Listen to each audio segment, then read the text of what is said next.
de uma próxima gravidez? Eu tomo injeção. Todo mês eu tomo, em 15 dias eu tomo Perlotan para não poder ter mais filho. Aí eu mudei muito. Até quando eu tive minha primeira filha, eu não tinha responsabilidade com nada. Só quem cuidava era minha mãe, tudo era minha mãe. Agora não, depois que eu tive a Mariana eu mudei. Penso até em casar, ter minha casa, ter meu lar, com elas, com o pai delas.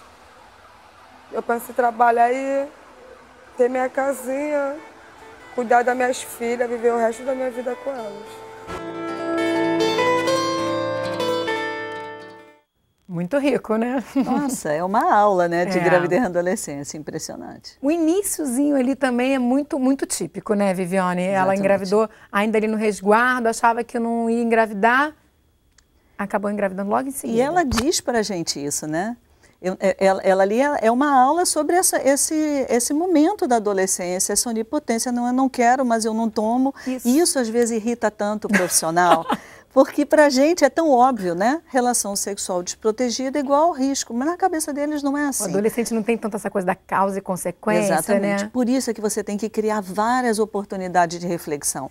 A família tem que falar, ele tem que ter oportunidade de discutir isso na escola, né? Para ele poder, porque justamente é um momento assim de desenvolvimento da capacidade de abstração. Então aquilo que para a gente é tão óbvio, para eles não é. Então ela deixa isso claro, né? O quanto essa rede de proteção, ela tem que estar antenada, né? Te dando oportunidades, né? De refletir, né? Depois, isso eu achei muito interessante também o depoimento, quando ela tem o neném, ela volta a ter esse mito, né, de que no resguardo não engravida, né, e o profissional de saúde muitas vezes ele acha assim, não, agora que ela teve o bebê, ela vai se tornar mais madura, como se essa autonomia fosse construída da noite para o dia. Ela continuou com o pensamento mágico porque ela teve o bebê, mas ela continuava sendo uma adolescente, né? Exatamente. E ali ela traz também uma outra questão, às vezes a família não acredita na capacidade de cuidado dessa menina e acaba assumindo a responsabilidade, quando na verdade a gente tem que fazer o contrário, né? Em qualquer época da vida. Eu agora sou avó e estou muito ligada nisso, né? O meu papel, assim, claro que eu adoro curtir o meu neto, mas o meu papel é dar suporte para o pai e para a mãe. E não né? ser mãe de novo. E não ser mãe dele. Né? E a gente tem que tomar muito cuidado justamente para não rotular, né? Para não rotular esses jovens como irresponsáveis. A gente na Secretaria de Saúde tem um projeto muito grande, a Rede de Adolescentes Promotores de Saúde, que parte justamente desse pressuposto.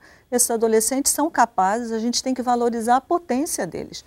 Né? Até porque a gente assiste uma mudança muito clara de comportamento, da forma como ela fala mesmo de amadurecimento, da primeira entrevista para a segunda. Exatamente. É claro isso, né? Exatamente. Agora, indo para essa questão da educação, ela saiu da escola, acabou não podendo, duas, né, numa mesma vez.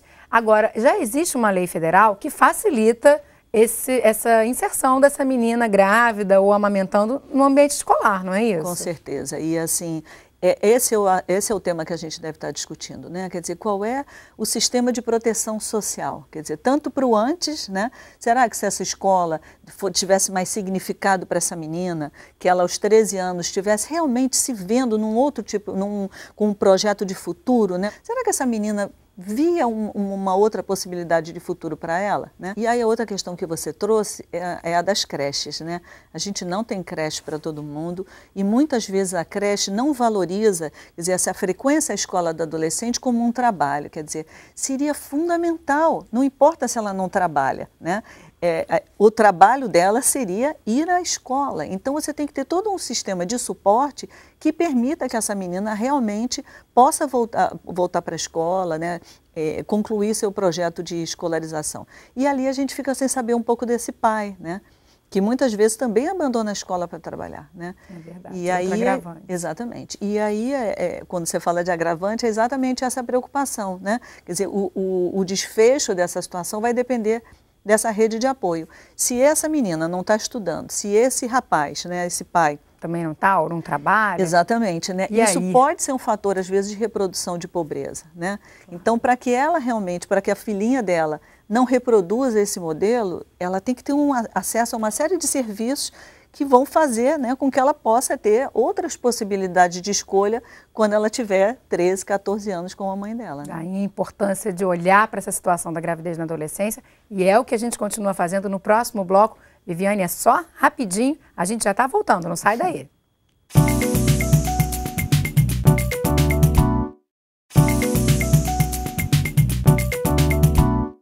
Estamos de volta conversando hoje sobre gravidez na adolescência com a pediatra Viviane Castelo Branco. Ela é coordenadora de políticas e ações intersetoriais da Secretaria Municipal de Saúde do Rio de Janeiro. Viviane, no bloco anterior a gente viu ali a história da Sara, que engravidou sem querer, né? Mas nesse bloco a gente tem uma outra história. É um casal que planejou, quis engravidar, e é um casal que está sendo atendido pelo NESA, que é o Núcleo de Estudos da Saúde do Adolescente. É um setor da UERJ, a Universidade do Estado do Rio de Janeiro, aqui no Rio de Janeiro. Vamos dar uma olhadinha.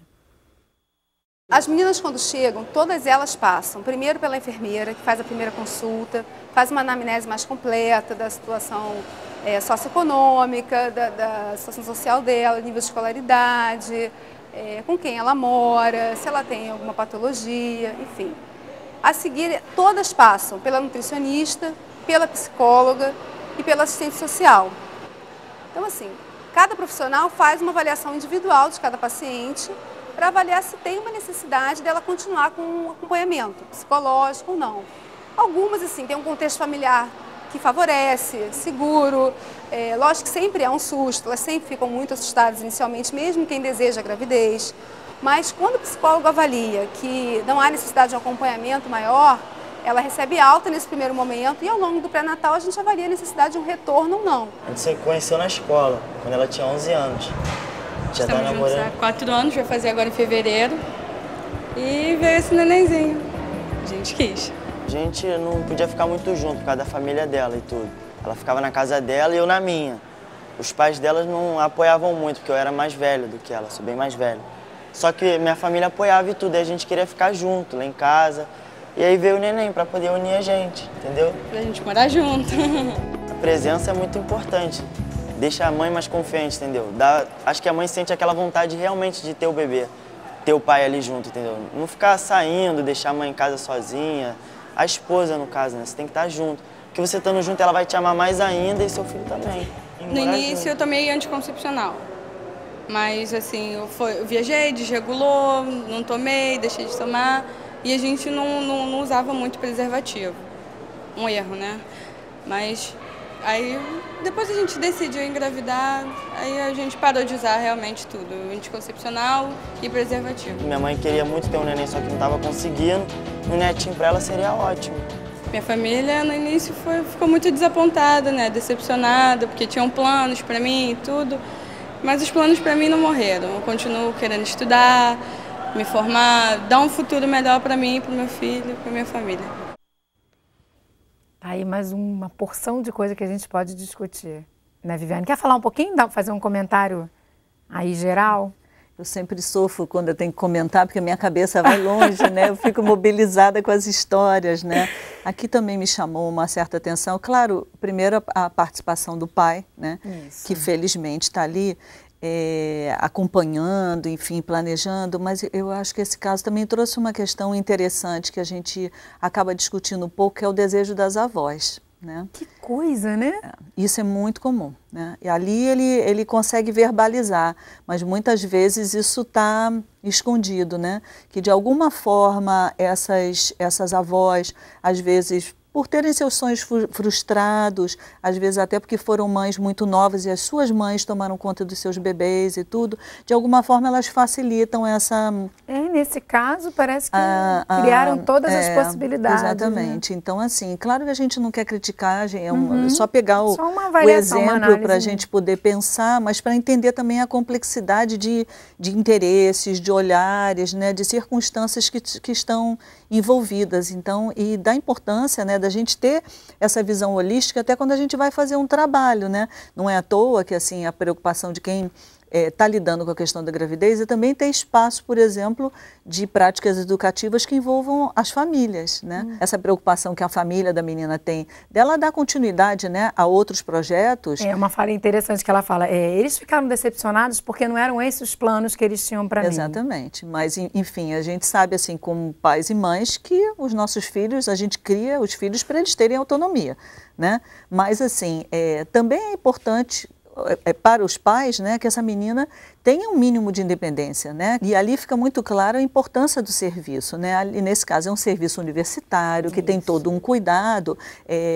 A gente não tem serviços com esse grau de complexidade, né, espalhados por todo o país, mas cada vez mais, por exemplo, a gente tem o Saúde da Família, né, que está bem próximo das comunidades, no país, né, todo. No país todo. Então, esses profissionais de saúde da família, eles também têm acesso a família como um todo, né? E podem ser espaços também de orientação, né? Ajudar esses adolescentes a refletirem, a assumirem a responsabilidade sobre os seus próprios filhos, ajudar esses avós, né, a não ficarem tomando conta, né, desse bebê, a cumprirem seus papéis de avós, né? Porque quando esse casal se responsabiliza, ele também pensa melhor numa segunda gravidez, né? Claro. Todo mundo sabe que cuidar de filho é muito difícil, né? Então, assim, quando a gente se responsabiliza e entende o tamanho a complexidade da questão, mesmo, da responsabilidade, quando esses homens... um amadurecimento. Exatamente, quando esses homens também assumem, né? Você pensa mais na hora de ter um segundo filho, né? Mas você acha que, de forma geral, os profissionais de saúde no Sistema Único de Saúde, eles já estão mais preparados para essas questões da adolescência? Ou ainda lidam com certo preconceito? Com certeza, eu acho que esse é um enorme desafio. Os profissionais, às vezes, veem os adolescentes com muito preconceito, sim, principalmente os adolescentes de classe popular, né? A tendência que tem, inclusive, julgar esses meninos e essas meninas, e isso afasta os jovens do serviço. Então, o que é grave, porque pode trazer consequências, por exemplo, que é muito comum da menina não fazer o pré-natal. Exatamente. Né? Não está sendo acompanhada nesse momento da vida da gravidez. E os profissionais, às vezes, têm pouca reflexão sobre isso, né? Então, por exemplo, eu não conseguiria imaginar que o dia que eu engravidei e procurei uma unidade de saúde, que alguém pudesse perguntar, por que você engravidou? Você não conhecia método? Mas eles fazem isso com os adolescentes, assim, sem perceber o que estão fazendo, né? E depois não entendem por que o adolescente demora a voltar, né?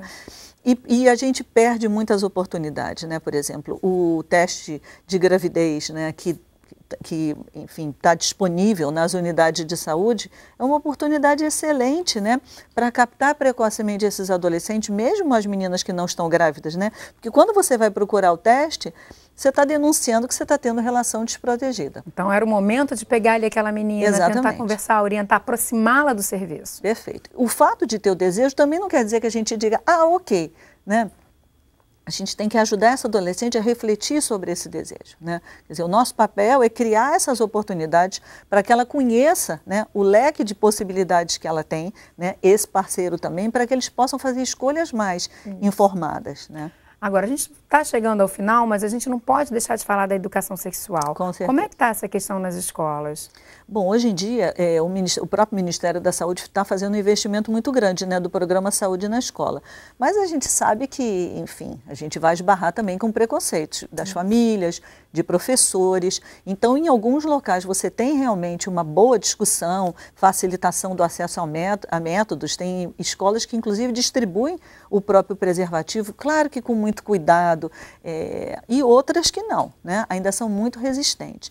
E o que eu acho importante colocar é que, quando a gente fala de educação sexual, a gente não está falando só sobre anatomia, fisiologia, sexo estrito sensu. A gente está falando sobre projetos de vida,